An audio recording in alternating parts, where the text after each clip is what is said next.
They say every family is built on a story, a history, a shared DNA. We trust that story implicitly. It's the bedrock of our identity.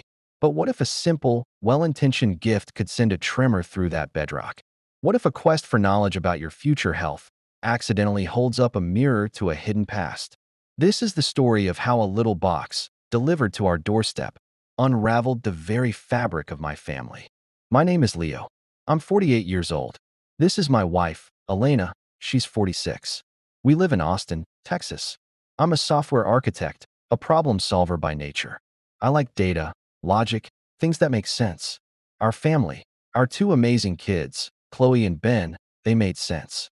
They were my greatest logic-defying miracle. It was last Christmas. I'd read all these articles about genetic health screenings, how you can learn about predispositions for certain conditions, carrier genes, all that. I thought, what a practical gift. It wasn't about ancestry.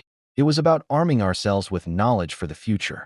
I pictured us all getting our reports, maybe discovering we have a genetic resilience to something, having a laugh about where we got our curly hair from. And that would be it. Elena teased me for my practical gift, but the kids were genuinely curious. We sent our swabs off the next day, and then life just went on. The weeks passed. You forget about it. You don't sit around nervously waiting. Why would you? You know your own story. But then, the emails started trickling in. Your results are processing. Then, your results are ready. There was a weird, modern irony to it. The results for all four of us didn't come back at once. Mine came first, then Ben's, then Chloe's. Elena's was the last to be processed. It felt like the algorithm itself was building suspense. I remember sitting right here, at this desk. I clicked the link. The page loaded with this clean, friendly interface. Welcome to your DNA story, it said. I was excited. I scanned the health report. All good, no major red flags. Then, almost as an afterthought, I clicked on the Family Connections tab. That's where the simple, clean data stopped being simple. The percentages, they were wrong. The math I had built my entire life on didn't add up. The smile faded from my face. The problem solver in me kicked in. There must be a mistake, a glitch in the system. This couldn't be right. That first night, I must have reloaded that page 100 times. I'd log out, log back in, thinking it was a cache error, a bug in their code. I'm a software architect. I know systems fail. But the numbers, they stayed the same. According to this, I shared 50% of my DNA with my son, Ben. Exactly as it should be. But with my daughter, Chloe, only 25%. The math was brutal, absolute. It screamed one thing: half-sibling.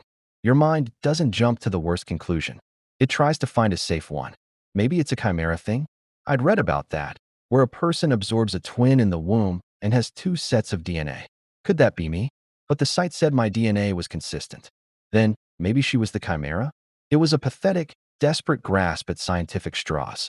The real, terrifying thought was a paternity test mix-up at the hospital.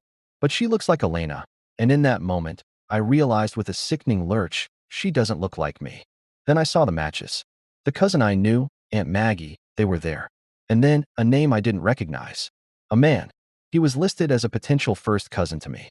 But for Chloe, he was listed as a potential half-uncle. The algorithm wasn't just giving me percentages, it was building a second, hidden family tree right before my eyes. A tree that didn't include me as the father. This stranger's DNA was a closer match to my daughter than to me. The evidence was no longer a cold number, it had a name. I didn't wake anyone. What would I say? The house was silent, but my head was screaming. I stood in the hallway, looking at my wife of 22 years, the woman I trusted absolutely. And I looked at my daughter's door. My daughter. She would always be my daughter. But in that moment, the foundation of everything, every memory of her birth, every birthday, every vacation, was cracking. Was it all a lie? Was our entire life together built on one? I had the data. I had the proof. But I had no story. No why. No how. And the only person who could provide those answers was sleeping right down the hall, completely unaware that a past she thought was buried had just been exhumed by a company in California. The wait for her results was over. The wait for the truth was just beginning. I sat in that chair until the sun came up. I went through every stage of grief for a life I thought I had. Denial, anger. I was stuck on bargaining. Maybe if I never hit refresh again, it would all go away. But you can't unsee the truth. Elena's results had finally processed. I didn't need to see them. The story was already written in Chloe's data. I just needed the confession. She knew immediately. I couldn't hide it. She asked if I was sick, if I'd gotten bad health news. I almost wished I had. I said, "We need to talk. The DNA results. There's a problem." I led her to the office. I didn't accuse. I just showed her. I pulled up Chloe's match page and pointed to the percentage. I watched the color drain from her face. There was no confusion, no asking what it meant. Just a silent, devastating recognition. And in that silence, our old marriage ended. There was no big, dramatic fight. Just a quiet, horrifying unraveling. It was a conference. A one-night thing, 20 years ago. A period of distance between us I'd long forgotten. She said it meant nothing. She was terrified, ashamed, and had buried it so deep she'd almost convinced herself it never happened. She never, ever thought it would come to this. The man wasn't someone I knew. He wasn't in our lives. He was a ghost, until a DNA company made him real. And that's when I felt the double betrayal. The first was the affair itself, a shockwave from the past. But the second was the 20 years of silence that followed. The thousands of days she looked at me, looked at Chloe, and said nothing. She robbed me of my right to that truth. She robbed Chloe of her biological history. She built our life on a secret, and I was the last to know. The question wasn't just, why did you do it? It was, how could you live with it? The kids were waking up. We had to put on masks. We had to act normal. How do you make pancakes when your world has ended? How do you look your child in the eye, knowing the story you've told them about themselves is a lie? The secret was out between us, but now we were trapped in a new, terrible silence together. The past had exploded into our present, and we had no idea how to clean up the debris. The weeks that followed were the hardest of my life. We were roommates, co-parents, grieving the same loss from opposite sides of a chasm. We couldn't tell the kids, not yet. We were barely keeping ourselves afloat. The secret was a third person in our house, and it was suffocating us. I was drowning in questions with no good answers. Do I have a right to be her father if I'm not her biological parent? Does biology even matter after 18 years of love? I discovered we weren't alone. This is so common now it has a name. Ancestry reveal shock. There are genetic counselors who specialize in this exact fallout. Our first session was clinical. The counselor explained the science, which was a relief. It wasn't about morality for her. It was about navigating the new genetic landscape of our family. She gave us a language to use, a framework.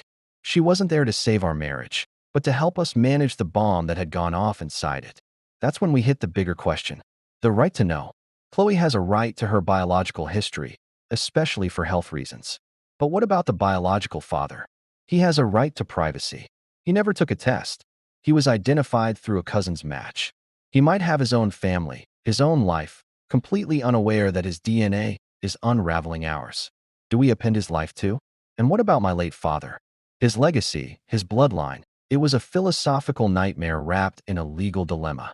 The therapy didn't give us answers, but it gave us perspective. I had to separate the act of betrayal from the person I raised. My love for Chloe wasn't a lie. Every story I read to her, every skinned knee I bandaged, every tear I wiped, that was real. Biology may have created her, but I fathered her. That's a choice, an action, a lifetime of actions. So where are we now? We're healing. Some days are good. Some days the anger comes back. We haven't told the kids yet. We're following the counselor's plan for that. My relationship with Elena, it's a rebuild.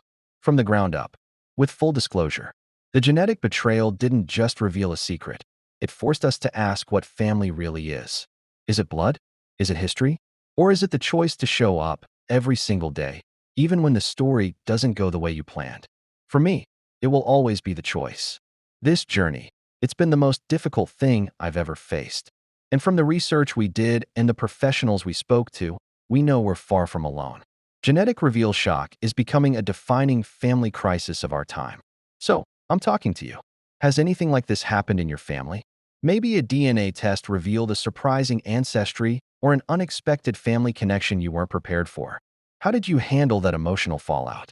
Your stories are important. They help people feel less isolated in this. Please share your experiences or just your thoughts on this whole situation in the comments below. Let's have a respectful, supportive conversation about it. Your perspective might just help someone else navigating their own family secret. If this story resonated with you, If you know someone who might be going through this, please share this video. The more we talk about it, the less shocking and shameful it becomes. And if you want to follow along as we continue to navigate this new normal, make sure to subscribe to the channel and hit the notification bell. Your support means everything. This has been our story of the genetic betrayal. It's not about a single act 20 years ago. It's about the aftermath of infidelity and how we piece things back together. It's about the painful, complicated questions that come with a non-paternity event. Remember, this is a space for real stories about modern family life. If you're in the middle of this right now, please seek out a genetic counselor or a therapist.